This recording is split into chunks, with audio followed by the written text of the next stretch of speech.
Joining us now in Studio B to discuss swing games, BYU basketball, and much more is our dual threat analyst, Uncle B, Blaine Fowler, back. Blaine, welcome to the set. What's up, Blaine? What's up, guys? Have I not seen you guys for a while?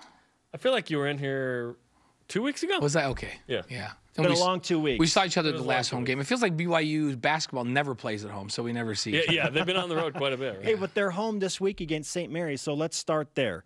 If BYU beats St. Mary's, how does that change the rhetoric and expectation for the rest of the West Coast Conference campaign? It changes where BYU, all of a sudden, you go, well, maybe they are the third best team in the league, and maybe they can compete with St. Mary's.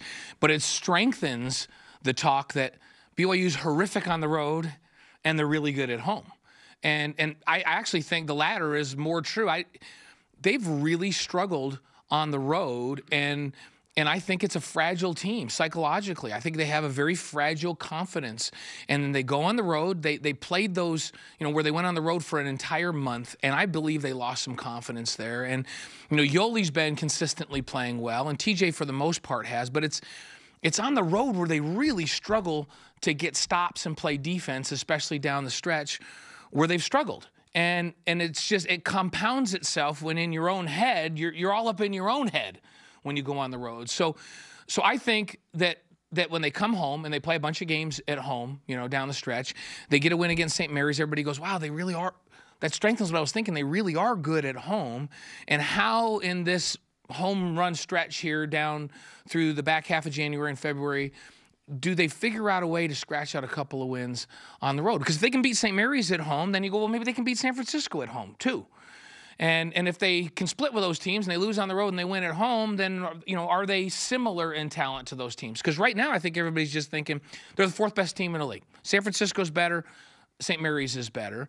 But they played those two teams on the road, and they really struggled to defend against those two teams on the road. St. Mary's shot almost 55% from the field and 43% from three over their place, and San Francisco shot 63.6% from the field. For the game. At their place, and 47% from three. They got to the rim, 50 points in the paint. Yeah, and so that's not going to happen in the Marriott Center, and so.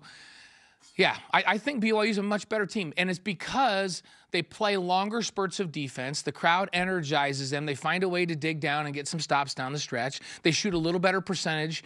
They get out and run better when they're at home a little bit. They defend with urgency at home. And so they're a much better team at home. And how you figure out how Dave Rose gets into their heads and how they figure out how to be better on the road. I don't know the answer to that. I don't know that he knows the answer to that at this point.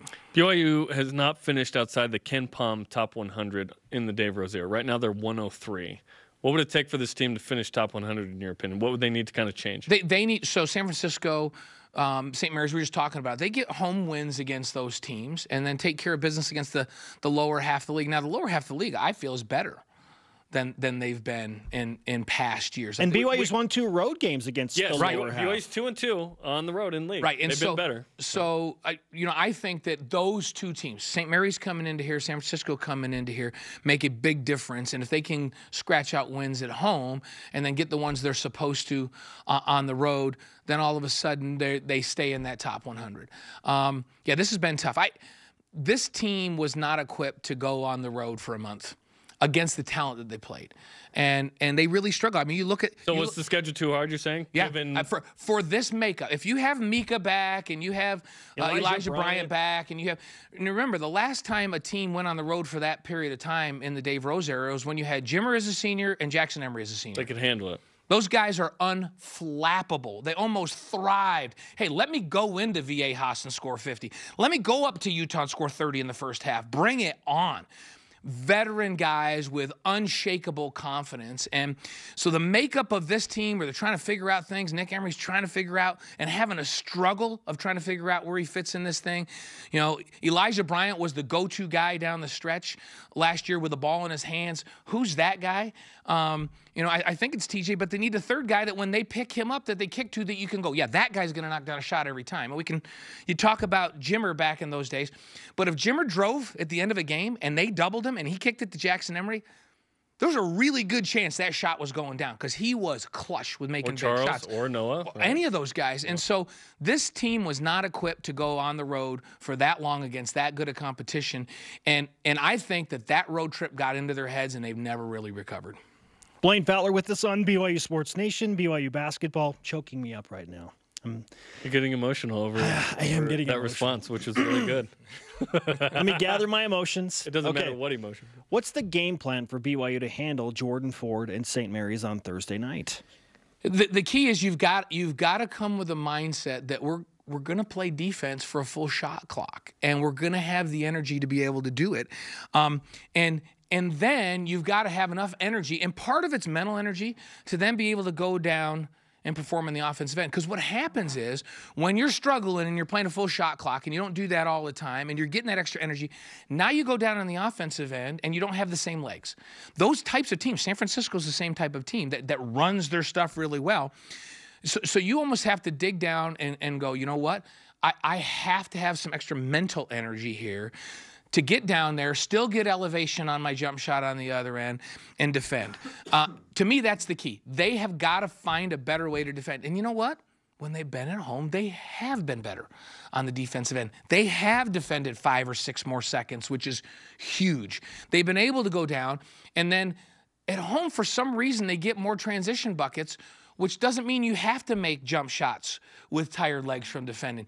You play defense a little bit better, you get a few more steals, you get some defensive rebounds, you get it out and you run, and layups are easy even when you're tired.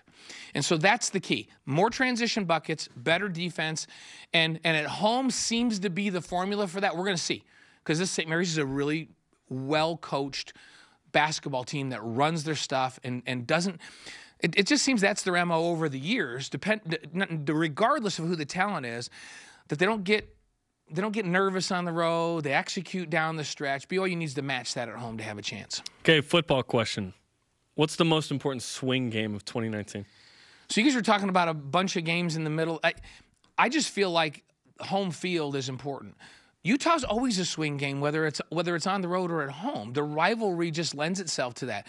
Even when one or the other team seems to have more talent, it seems to be a 50-50 game. And now it's at your place. I feel like you have to win that game this year. And then USC comes in here, Washington comes in here, and Boise State comes in here. So those 4 games to me are of paramount importance.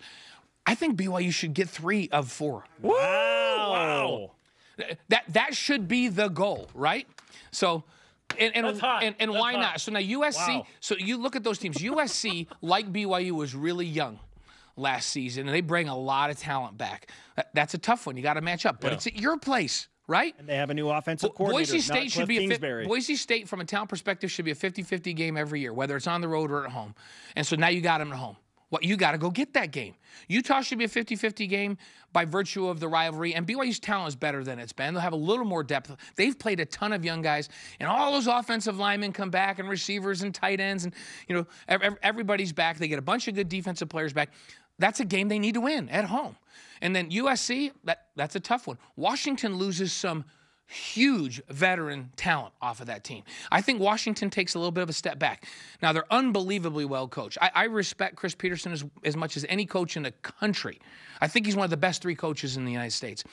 But when you're losing that kind of talent on offense, it's going to take some time to get it all back. And they reload. But that's a game to me that when you're at home, do you have a chance? I think you have to have a chance. And so those 4 games I'm watching, if you get 2 of 4, I'm going to be okay. If you get 3 of 4, I'm going to go, oh, yes, this is going to be a good season. I'd take 2, yeah. Yeah, 2 of 4 is not out of the question on those. And if you get 2 of 4, I think you're on schedule. 1, I think you're behind schedule.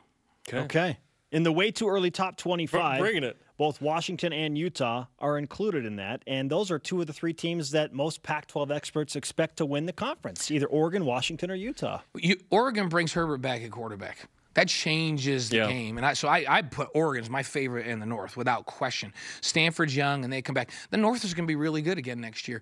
And Washington's there by virtue of the fact that Chris Peterson just does it year after year after year. Yeah. And they're always really good on defense. But remember, that secondary loses some talent as well. That's the best secondary I laid eyes on all season last year, whether I was watching a game on TV or live. Always good in the secondary. And so he'll reload there, but they lose some remarkable talent there as well.